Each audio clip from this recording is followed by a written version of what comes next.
హైదరాబాద్ ఎన్ఎస్ఎస్లో జరుగుతున్న పత్రికా సమావేశం. ఇది ఆదివాసీ హక్కుల సంఘీభావ వేదిక తరఫున నిర్వహించబడుతున్నది. దీని లక్ష్యం ఏమిటంటే ఫిబ్రవరి 1 నాడు కోర్చిల్ దగ్గర ఎన్కౌంటర్ జరిగిందని, అందులో 8 మంది చనిపోయారని చెప్పిన వార్త మీద జాతీయ స్థాయిలో పనిచేసినటువంటి పియూసీఎల్ హక్కుల సంఘం తనకున్న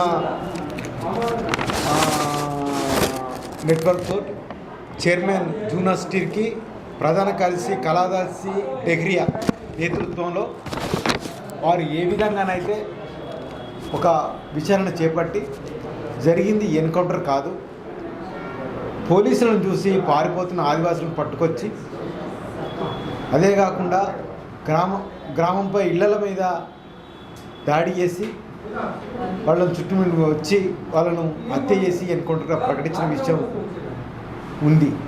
దీని విషయంలో వాళ్ళు ఇది బూటకు ఎన్కౌంటర్ని ప్రకటించి కూడా ఉన్నారు. అయితే ప్రధానంగా జనవరి 1 నుంచి ఆపరేషన్ కగారాన్ని ప్రకటించిన మోడీ, అమిత్ షా ప్రభుత్వం ఇప్పటి వరకు 350 పైగా హత్యలు చేసింది. అయితే దీనికన్నా కొద్దిగా చరిత్రలోకి వెళ్తే 1991లో జన్ జాగరణ్ యాత్రని ప్రారంభించినటువంటి రమణ్ సింగ్ ప్రభుత్వం అప్పుడు మొత్తంగా ఆదివాసీ కోసం పనిచేసిన మావోయిస్ట్ పార్టీ, అప్పుడున్నటువంటి పీపుల్స్ పార్టీని నాశనం చేయడం కోసం అది గూండా గ్యాంగ్లతో దాడి చేసింది. అది కూడా సరిపోక 2005లో సాల్వాజుడును ప్రారంభించింది. సాల్వాజుడును ప్రారంభించిన క్రమంలో కూడా అప్పుడు చేసిన ప్రచారం ఏంటంటే ఆదివాసుల మధ్యనే వైరుధ్యం ఉంది, వాళ్ళు ఒకరిని ఒకరు హత్య చేసుకుంటున్నారు, చంపుకుంటున్నారు, మారణ హోమం చూపెట్టున్నారని చెప్పి అప్పుడు కూడా అది నిజ నిర్ధారణ చేయలేని పరిస్థితిని కల్పించి సుమారు అప్పుడు ఏవైతే కుంట, ఎర్రబోరు, డోర్నపాల్ ఈ 3 ప్రాంతాల్లో పట్ల సాల్వాజుడంతో బేస్ క్యాంపులు నిర్వహించి ఒక్కొక్క బేస్ క్యాంపులో 50,000 వేల మందిని పెట్టించి మొత్తంగా 150,000 మందిని ఆదివాసులు నిర్బంధించి ఉంచారు.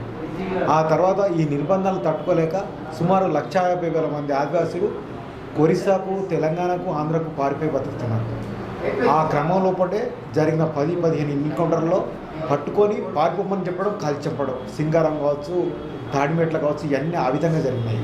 ఆ తర్వాత ఆ ఎన్కౌంటర్లో మీద ఈ జరుగుతున్న దాని మీద ప్రొఫెసర్ నందిని సుందర్ ఇట్లా సాల్వాజుడును ఏర్పాటు చేయడం ఎట్లా చట్టబద్ధమైతే అని చెప్పి సుప్రీంకోర్టులో ఛాలెంజ్ చేస్తే సుప్రీంకోర్టు అది చట్ట వ్యతిరేకమని బ్యాన్ చేసే క్రమంలో కూడా 2011లో అది వస్తుందని ఊహించిన ప్రభుత్వం 2009 నుంచే ఆపరేషన్ గ్రీన్ హంట్ను ప్రారంభించింది.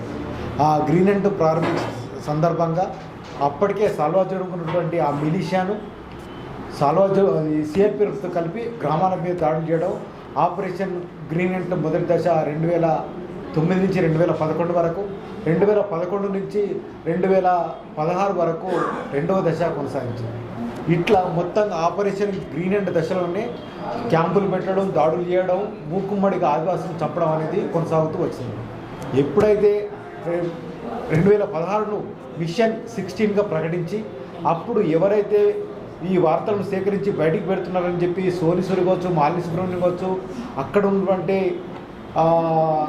మీడియా కావచ్చు, వాళ్ళందరినీ కూడా నిర్బంధాన్ని అమలు చేస్తే లాస్ట్కు BBC వాళ్ళు జగదల్పూర్ నుంచి పారిపోవాల్సిన పరిస్థితి.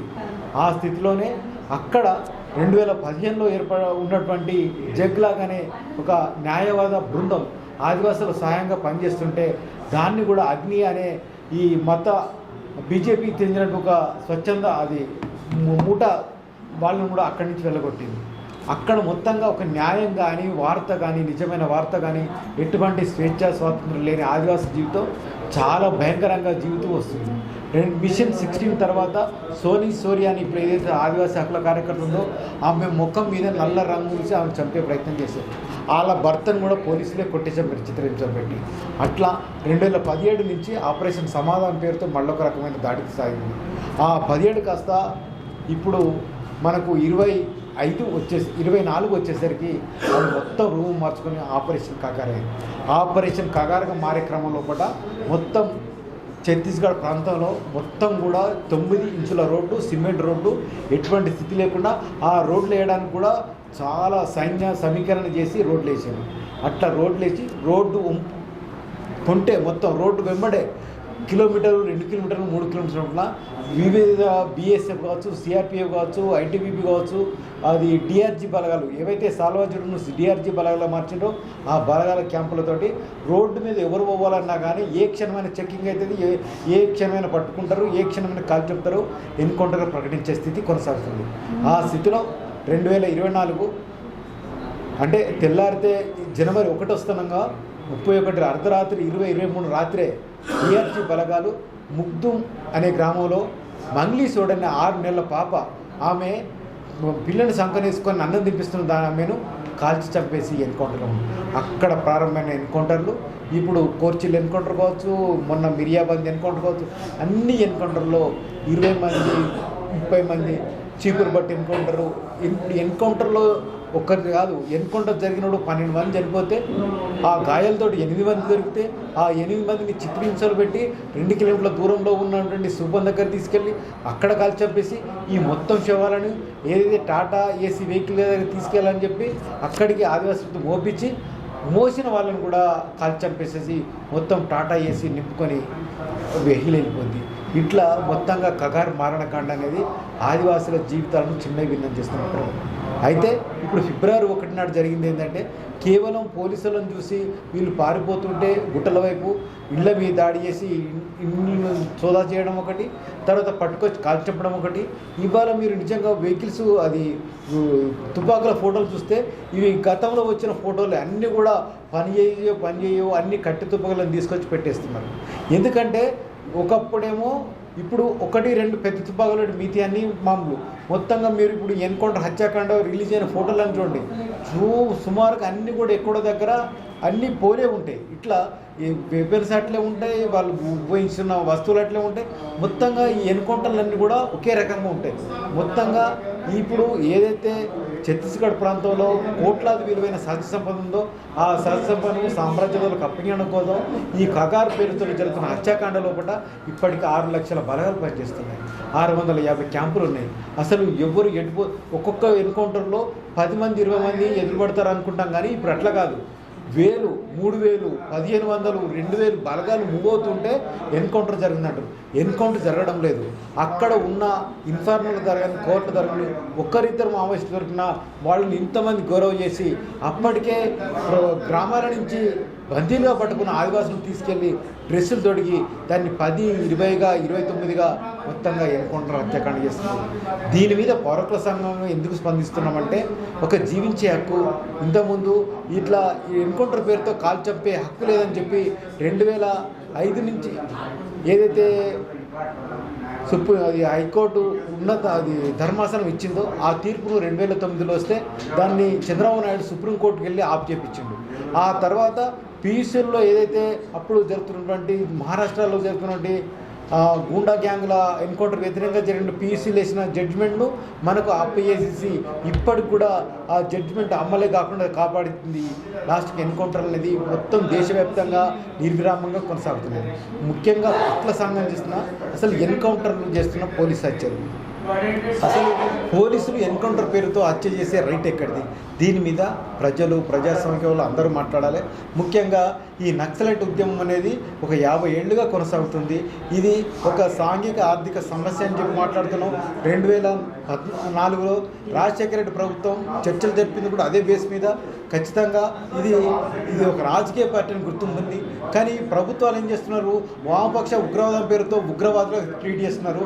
ఇది ఉగ్రవాదులు కాదు, ఉగ్రవాదం కాదు, ఇది రాజకీయ పార్టీ అని చెప్పినందుకే కదా వైఎస్ఆర్ రాజశేఖర ప్రభుత్వం అది మంజీరా గెస్ట్ హౌస్ గురించి చర్చలు కూడా జరిపింది. ఈ చరిత్రను మర్చిపోయి ఉగ్రవాదులకు పోలుస్తూ మొత్తం వెంటాడి చంపడానికి మీరు రకరకాల మిలిటరీ ఆపరేషన్లు పెట్టుకొని మొన్న ఆదివాసులను ఇట్లా చంపడం అనే దాన్ని పౌరకుల సంఘం తీవ్రంగా వేసింది. ముఖ్యంగా ప్రజలు, ప్రజాస్వామ్యవాదులు, హక్కుల సంఘాలు, జర్నలిస్టులు అందరూ జరుగుతున్న మారణ కాండ మీద స్పందించాలి. ఎందుకంటే ఇది హక్కుల సంఘాల గొంతుకు కానీ లేదా ప్రజా సంఘాల గొంతుకు కానీ సరిపడం లేదు.